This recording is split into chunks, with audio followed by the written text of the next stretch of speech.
Hello, everyone, and welcome back to another Unscripted Thoughts. Now, this one's going to be a bit different than the prior two because this will be a two-part video because I'll be covering all of LEGO Star Wars 2024. So in this first part, I'll be covering all of the anniversary sets that we got this year to commemorate both LEGO Star Wars' 25th anniversary as well as the Phantom Menace's 25th anniversary.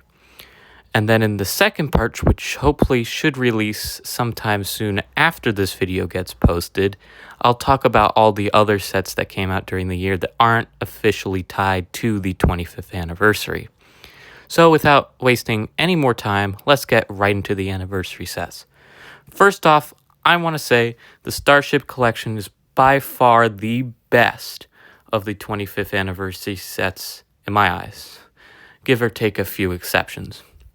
These are some of the best 18 plus sets we've received in a long while, as they picked a nice lineup to kickstart the official collection. Even though we got the Executor in 2023, I think this is truly the true start of the Starship collection, and the builds look great. I love the invisible hand, especially with the blue and gray color scheme, as well as the fact that you can pull it apart to make it look like the scene in Revenge of the Sith. My other personal favorite is the Millennium Falcon, as it looks like a mini UCS version and greatly improves on the former MIDI scale set. The Tantive 4 is the only one I don't like due to the price, but I do enjoy how nice those thrusters look in the back. But besides that, I think this is a really solid start, and clearly it paid off as we are getting two more in 2025 with the Acclimator and the Home 1 Star Cruiser. That being said, let's talk about the Playscale 25th anniversary sets, because these can be some of the most hit or miss sets of the year. A few of them are pretty solid, like the Boarding the Tantive 4 and the Imperial Dropship versus Rebel Scout Speeder, which is interesting because these are both pretty big army building sets and come with some solid 25th anniversary figures, with the Boarding the Tantive 4 having 5s and the Imperial Dropship and Rebel Scout Speeder having QTKT, which I think are pretty solid figures. Speaking of the figures, these figures were said to be figures that we wouldn't see ever in a LEGO Star Wars set because of how rare or hard it might be to incorporate them into certain sets. And while I do agree with that philosophy on most of the figures, I feel like there's a few exceptions here. First off, the Sith Infiltrator, we get Saw Gerrera as a 25th anniversary figure, which, while it's a great figure and all, makes me wonder how come they didn't include him in any of the new Andor sets that are supposedly supposed to be coming in the May wave this year of 2025. Which makes me even more confused as to why they would never make a set around him. Maybe there's some other explanation that I'm not seeing here, but as of right now, I feel like this feels like a blatant lazy figure to throw in just because they didn't have another figure and they were like, oh, let's pull one from Andor. So out of all the figures, I feel like this one makes the least sense for an exclusive figure, as they will probably make a figure of Saw Gerrera in the future for the Andor show. And then the other figure that I don't quite agree with being exclusive is Nien Nunb. And now, while we haven't gotten a Nien Nunb before, it feels really odd as he is a key component of Return of the Jedi. And while we could get a new base Millennium Falcon with him in it, I don't see really how this character wouldn't show up in any other LEGO set, because he's a pretty big part of the original trilogy in Return of the Jedi. And also, he is unfortunately attached to a overpriced 25th anniversary set in the Desert Skiff. But we'll get more on that later when we cover the sail barge. But overall, I do like the builds they decided to use for the 25th anniversary sets. Sith Infiltrator looks super sweet. The Boarding the Tantive is one of the best Playscale diorama sets we've gotten. And some of the others are pretty solid, like the R2-D2, which pairs nicely with the bigger 18 plus C-3PO. And really, I don't have too much beef with them, but I do feel like they could have done a little better. but I'm not disappointed. Moving on to some of the Phantom Menace stuff, excluding the Sith Infiltrator, I think out of all the sets that came out for the anniversary this year, I think the Droideka steals the show for me. It is one of the most solid droid builds we've gotten, and it has a bit of functionality too. And while a lot of people are complaining about the minifigure scale Droideka, honestly, I kind of like it. It looks solid. Looks very, I don't know, I just like the look of it. It's hard to explain. Now, a lot of people hate it because it's inaccurate and doesn't feel right, but honestly, just getting a Droideka is pretty cool in and of itself. So this definitely takes the cake for me. And the Mos Espa pod race is an interesting choice for me as well, as it kind of reminds me of the Death Star Trench Run, where it's a microscale build of a scene. I feel like if we got more pod racers, this would be more worth the $70 price tag, as it's just basically sand with a few colored racers on it. So it's pretty bland for a set. And then finally, I think in terms of affordability, the AAT polybag is the best.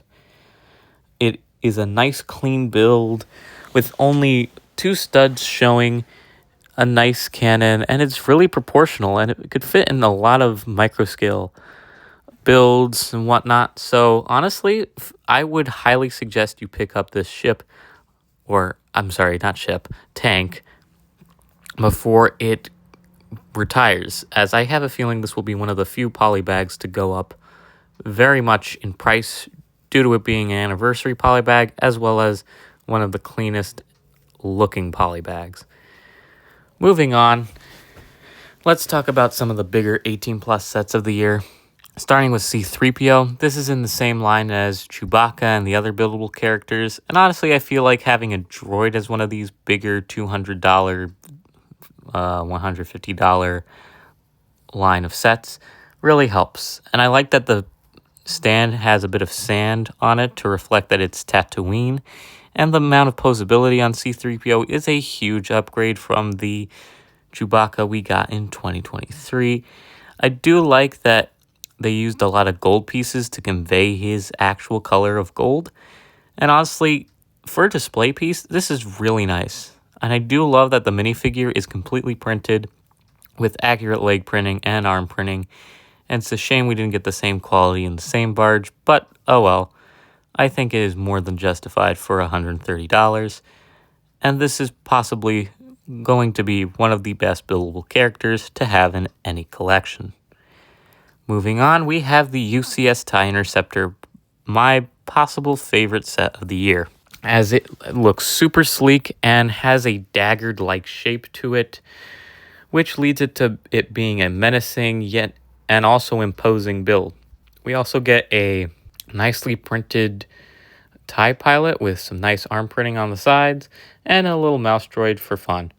Fun fact, this was the only UCS set to have a shiny display plaque for its information card.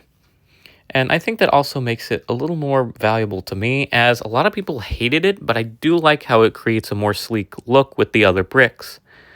And also, the interior of the ship looks really nice. I just wish it wasn't all stickers and that there were at least a few prints. Then finally, we have Jabba's sail barge, which I think is the most disappointing set of the year. Don't get me wrong, it looks great. It is just way too overpriced, and yes, there are some specific molds here that probably cost more to make than others. And the fact that the desert skiff was also overpriced puts this set at a odd point where it is really overpriced, but you get a lot of figures. And it's also highly sought after, as we haven't had a sail barge for a long time. So the question of the matter is, are you willing to pay more money for a sail barge that probably doesn't live up to your expectations and could have been a bit better, in my opinion? I'm not sure about that. But I have hopes for the future when it comes to UCS sets, as it was leaked that we might get an 18 plus Jango Fett Slave 1 next year. So we'll have to see and wait to see if that's true. But in terms of the anniversary sets this year, I'd like to say that while it wasn't as good as Return of the Jedis, I think it was more than acceptable for both the 25th anniversary of LEGO Star Wars and The Phantom Menace.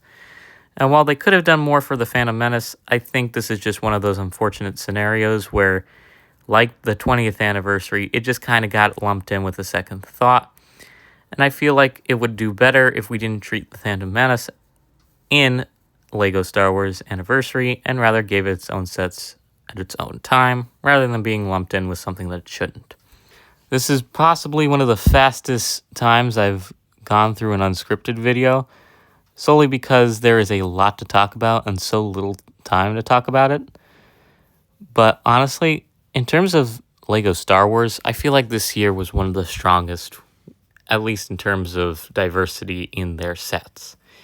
But next time we'll cover the other sets that we got this year that weren't attached to an anniversary necessarily, or perhaps its own separate sub-theme.